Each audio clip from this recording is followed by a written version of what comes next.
I'm actually going to state that. You're going in bold there, Craythorne. So I think the commonest mistake that people make is there are some moisturizers that are much, much better than others. It suddenly looks like instantly perfect. I'm like, whoa, how did that happen? I think the problem with moisturizers is that people forget that. So first, let's talk about what a moisturizer is. So in my mind, when I think about a moisturizer, it's made up of three main components. It's made up of humectants, so these ingredients that draw water in. It's made up of emollients, so these ingredients that condition or smoothen the surface of the skin. And occlusives, so these are ingredients that keep the water locked into the skin.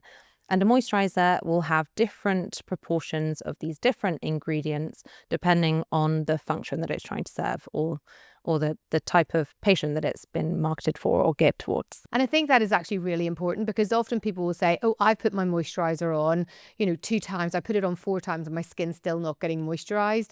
But actually the important thing is not so much how many times you're putting it on or how you're putting it on. A lot of it comes down to exactly what that formulation is, because as we'll discuss later in the show, really, there are some moisturizers that are much, much better than others. My favorite is when a patient comes into clinic and I'll ask which moisturizer they're using because I want to know exactly what's the formulation of it. And they'll say, just the moisturizer, the white one.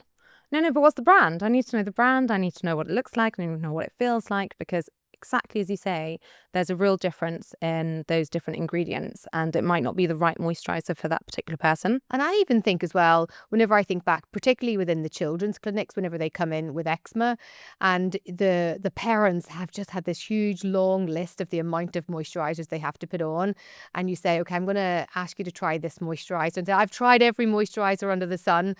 But actually, sometimes just finding that exact right formulation is the thing that the patient needs, and that restores the skin barrier. And actually, it then weeds down the amount of, topical steroids that otherwise need. I feel so bad. Before being a mum, and I used to do the pediatric clinic, I'd see a patient with eczema, and then I'd say, use this very occlusive moisturizer. And I'd say, you need to apply it at least 4 times a day. 4 times a day to apply moisturizer to a small baby or toddler is really hard. It's almost impossible. It's pretty much impossible. And now that I have kids and I put moisturizer on their skin, I'm like, you're doing really well if you do it twice a day. That's a real win. But the amazing thing is that quite a lot of these formulations now are actually designed to just be applied once a day. And in fact, some of them, if you look, are saying that they're holding their moisturizing effect for 48 hours. And do you remember that study Professor Cork did that was published in the BJD? Was it just last year? And it was looking right across the board at all of the different moisturizers and seeing that some of them were really holding the moisture in and protecting that skin barrier for more than a day. And it seemed those moisturizers that had more of these conditioning emollient ingredients like ceramides and fatty acids seemed to be holding the moisture for longer than some of those that had more occlusive properties, so a bit more greasy to feel and also just greasier to apply as well. Yeah, no, because sometimes you just see some people, the only moisturizer you ever need is Vaseline. That is not true. And I think one thing we probably need to be quite clear about is that there are some moisturizers that are truly worse than others. Could you remember that people used to be given quite willy-nilly aqueous cream, and this was given out as a moisturizer. And aqueous cream is quite a nice wash, but it is an absolutely dreadful moisturizer. It contains something called SLS, or sodium lauryl sulfate, and it can actually be very, very disruptive to the skin barrier. So it used to be the case where people would go with their eczema and be given aqueous cream, put it on as a moisturizer, and actually ends up making things a whole lot worse. So that's why formulation is really key. But if we think back to the history of moisturizing, it's been around obviously from, right back to this, I think, forever really. You look back to the 2nd century and they're talking about these cold creams that are created from olive oil mixed with rose water.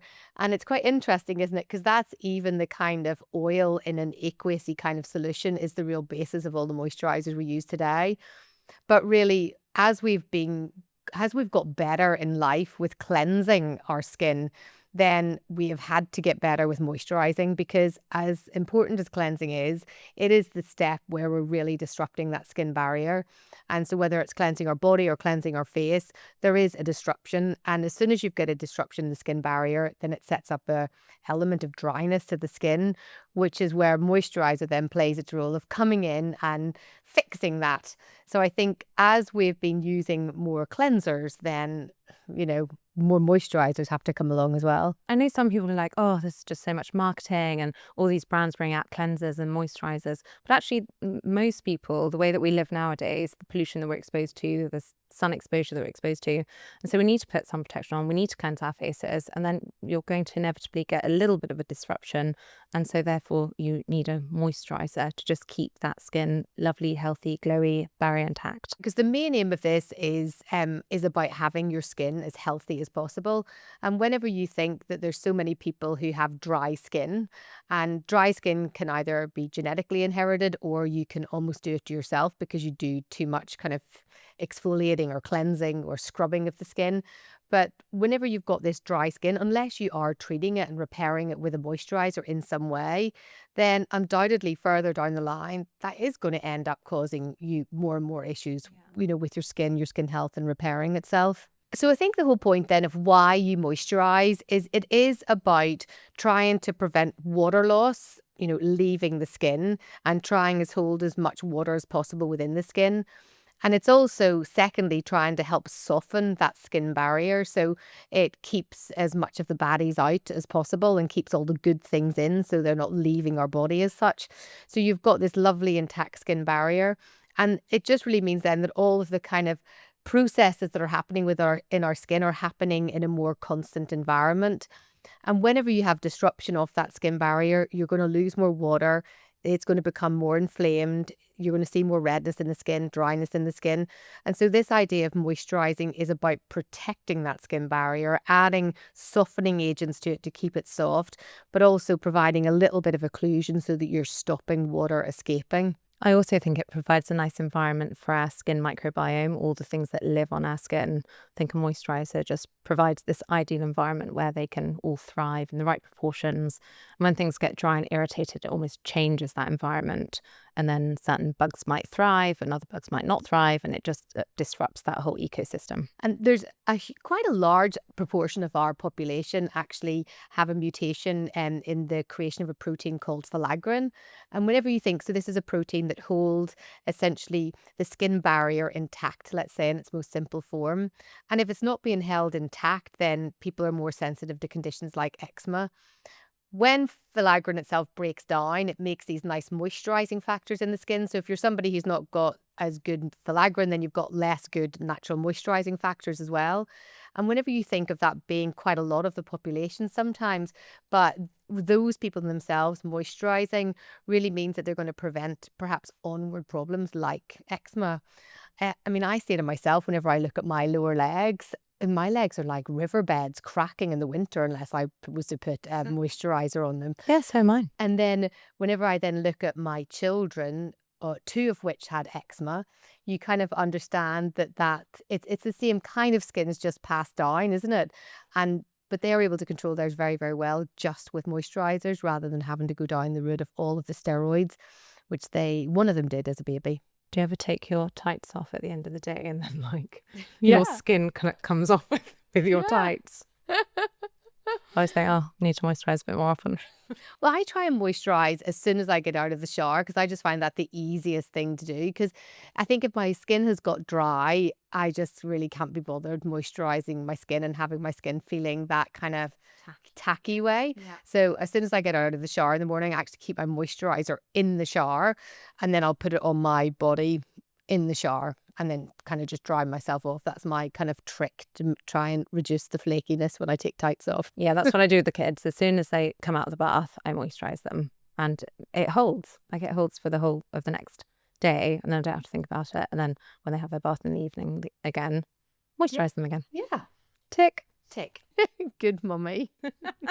If we're thinking about moisturizing the face, do all people need to moisturize their face? I think most people need to moisturize their face unless they've got like a sun protection that's particularly moisturizing. And if they've got an oily skin type, and maybe in the summer months when it's more humid and hot and so they're producing a bit more oil, they might not need to have a separate moisturizer during that season and if they have that type of skin. I think to have a rule for, if you have dry skin, to always moisturize. If you have oily skin, to never moisturize, just doesn't quite work because our skin changes so much throughout the seasons. So even though I don't tend to wear a moisturizer during the summer months, or I'll use a much lighter moisturizer, but in the winter I'm definitely using a moisturizer, and it usually has to be something a little bit heavier, a little bit thicker. Yeah, I think that's right. I nearly always say to my patients, the one moisturizer doesn't typically hold true the whole year long, and you might want something lighter in the spring, summer, and you might want something heavier in the autumn and winter, especially with all of the wind. I mean, that is a real and even in the summer, I suppose you might need something quite heavy if you've got you're exposed to a lot of wind or you're doing a lot of walking. That's not me. Whenever you're like hiking up mountains Yeah, and stuff. yeah. Yeah, so cold, dry, windy environments. Oh yeah, the worst. Up Just sort the of moisturizer. blows the moisturizer, flows all the moisture. Anything you've got, any hydration, whoosh, gone. And then in the summer, warm, humid environments, you'd have a lighter moisturizer, or for some people, no moisturizer, because your sebum is doing the job of moisturizing the skin enough. So I think sometimes people get carried away with wanting this glass, dolphin, glazed donut skin. And Dolphin? Yeah. A dolphin skin? Yeah. I've never heard that. Yeah. Oh God, just say not with the trend. Why would anyone want dolphin skin? I think it changed. Other I think than it's a now dolphin. just glass. I think it's like got that shiny, glowy, very reflectant skin. I've heard of glass skin. I haven't heard of dolphin Glazed skin. donut?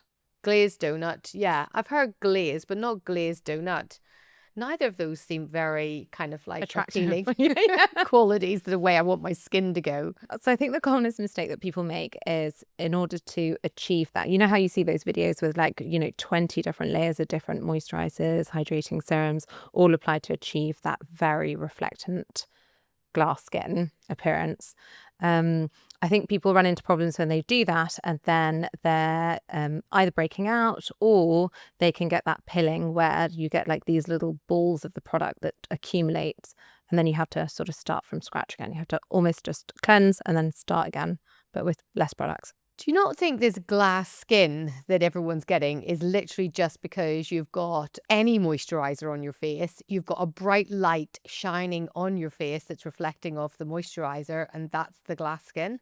Yeah, and also when I've And a filter on. Yeah, and a filter. That's what I was going to say. I've seen people's videos, and in the just as they're starting, their face looks all red and a bit blotchy, uneven skin tone, and then they put one layer of something on, and then it suddenly looks like instantly perfect. I'm like, whoa, how did that happen? And then they put another layer of something on. It's even more perfect. They're sat in the background with the light filter on, just turning the light luminescence up bit by bit. They're just editing the video and applying different filters. Smooth skin, smoothest possible, even the smoothest skin. Dolphin skin.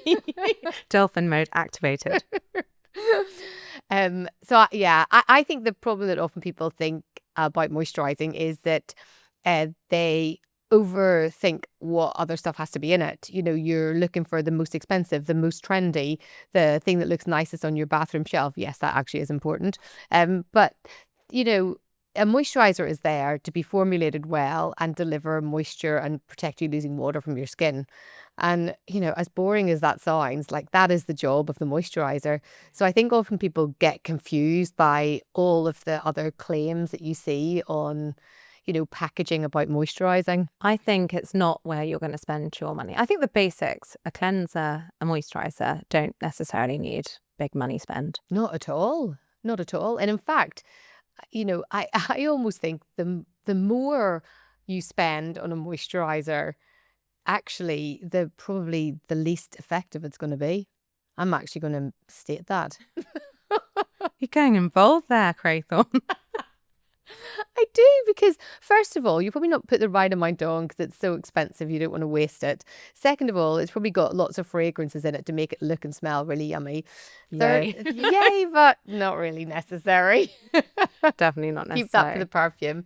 So I think the more simple, cleverly thought about formulas that have really nice ceramides within it, things like glycerol and urea and hyaluronic acid, and really well formulated in a really nice balance to put on the skin that's not likely to irritate and allow you to use the other things that are really important in your routine is so important for the moisturizer.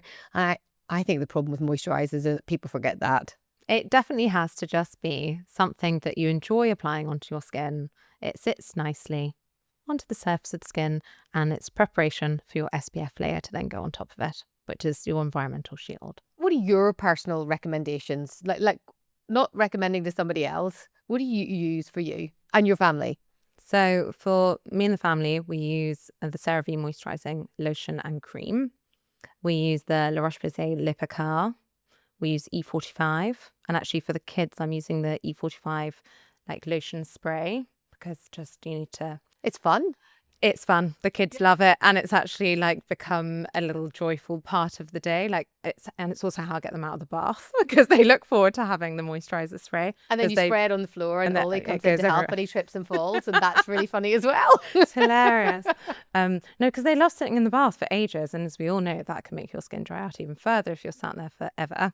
And so it's the way of trying to get them out of the bath. But yeah, those three sort of umbrella brands. So in our family, we so for my daughter Florence, who's the one who had eczema as a little baby, and through her it was the discovery of the Aveeno eczema baby therapy, which we just absolutely love, and to this day 16 and a half years later, that's what she still uses. So that's The hers. Aveeno. The Aveeno, yeah. My husband uses Aveeno every single day on his face. That is also his ride or die, other than me, is his Aveeno. Ollie loves Aveeno. What is it about Aveeno? I love Aveeno for my legs. That's what I use. I'm so happy that he's using anything.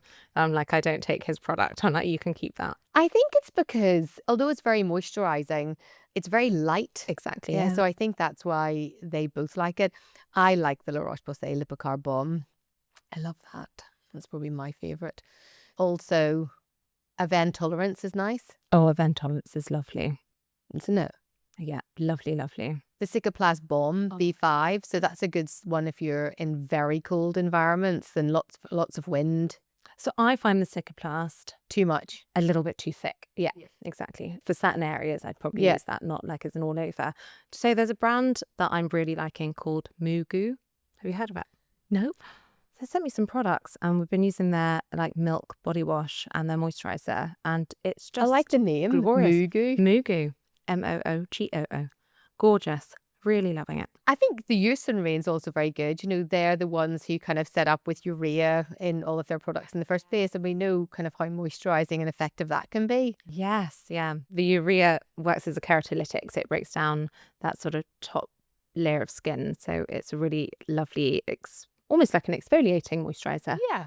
Let's as well say for moisturizers for people who have conditions like bumpy upper arms and things like that. You know, putting a moisturizer that has something additionally in it, like lactic acid or salicylic acid, which helps to get rid of those little bumpy areas. So there are things like the CeraVe SA Smoothing Cream. That's good. And Cetaphil have got an SA lotion, so the SA is salicylic acid. And then I do really like that Ameliorate range as well, with that's pretty much a high concentration of lactic acid. It's quite moisturizing, obviously because it's a moisturizer.